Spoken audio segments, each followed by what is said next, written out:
Hello friends, आज हम करेंगे राष्ट्रपति की शक्तियों के बारे में कि राष्ट्रपति कौन होता है, उसकी योग्यता क्या है, जब वे नियुक्त होता है तो उसके वेतन के लिए क्या व्यवस्था की गई है, उसका कार्यकाल क्या है, महाभियोग क्या है, उसकी एबिलिटी क्या है। ठीक है। पहले तो जो राष्ट्रपति होता है, राष्ट्रपति को देश का प्रथम नागरिक कहा जाता है। राष्ट्रपति को क्या कहा जाता है? देश का प्रथम नागरिक। ठीक है।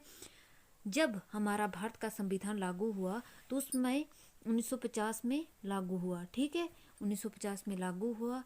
उस समय हमारे भारतीय संविधान में जो राष्ट्रपति थे वो कौन थे?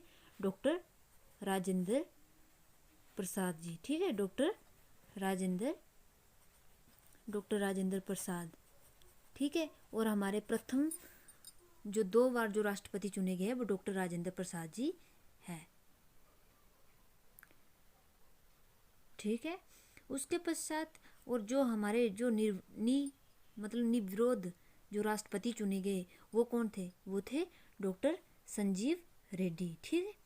उसके पश्चात है वो प्रथम राष्ट्रपति कौन थे जिसके लिए द्वितीय जनगणना करनी पड़ी, मतलब दोबारा से जनगणना करनी पड़ी थी? वो थे डॉक्टर वी गिरी। ठीक है। और सर्वोच्च न्यायालय के एकमात्र मुख्य न्यायाधीश जो थे, जो राष्ट्रपति पद की शपथ लेने वाले थे, वो थे हिदायतुल्ला। ठीक है। पहले तो राष्ट्रपति को जो है क्या होता है? एक भारत का नागरिक होता है। ठीक है। इसकी एबिलिटी है, योग्यता है जो राष्ट्रपति के लिए चयन किया जाता है और इसकी आयु है 35 वर्ष। ठीक है। और वो लोकसभा के पहले तो भारत का नागरिक होना चाहिए, 35 वर्ष की आयु पूर्ण कर चुका हो, लोकसभा के सदस्य के लिए निर्वाचित रखने की योग्यता रखता हो, किसी लाभकारी मतलब सरकारी पद पर जो है आसीन नहीं होना चाहिए। ठीक है। और राष्ट्रपति पद के लिए जब नाम का प्रस्ताव किया जाता है वो कम से कम 50 निर्वाचकों द्वारा जो है वो अनुमति प्राप्त होनी चाहिए। ठीक है। और राष्ट्रपति का जो चुनाव किया जाता है वह अप्रत्यक्ष रूप से किया जाता है। इसमें कौन होते हैं? संसद के दोनों सदस्य निर्वाचित सदस्य होते हैं, लोकसभा और राज्यसभा के जो निर्वाचित सदस्य होते हैं, और राज्य विधानसभा और संघीय क्षेत्रों के निर्वाचित सदस्य जो है राष्ट्रपति के चयन में भाग लेते हैं। ठीक है। और इसमें अनुपातिक प्रतिनिधित्व प्रणाली का भी जो है चयन किया जाता है। ठीक है। और चुनाव से संबंधित जो भी विवाद आते हैं वो सर्वोच्च न्यायालय में हल किए जाते हैं। ठीक है। और जो शब्द है वो सर्वोच्च न्यायालय में जो मुख्य न्यायाधीश होता है और अन्य जो न्यायाधीश होते हैं उनके उपस्थिति में जो है राष्ट्रपति को शपथ दिलाई जाती है।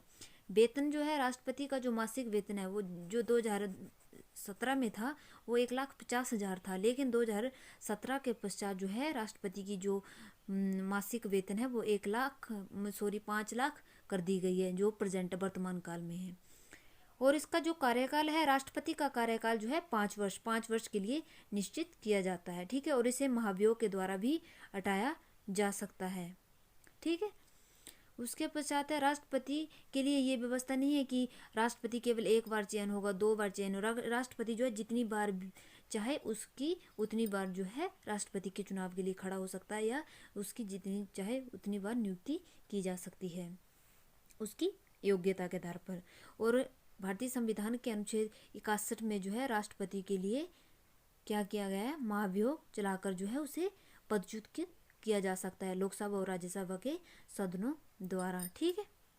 और अन्य ये पद की रिक्ति, मतलब ये बताया गया है कि यदि राष्ट्रपति की अचानक मृत्यु हो जाती है या वो त्याग पत्र दे देता है तो राष्ट्रपति अगर अपने पद पर नहीं है तो कौन संभालेगा? उपराष्ट्रपति संभालेगा। अगर उपराष्ट्रपति भी नहीं है तो वो कौन संभालेगा? सर्वोच्च न्यायालय का मुख्य न्यायाधीश जो है कार्य करता है। ठीक है। अगर सर्वोच्च न्यायालय का न्यायाधीश भी नहीं है तो जो अन्य न्यायाधीश है वो कार्य करते हैं। और राष्ट्रपति पद के लिए जो नया चुनाव होना है वो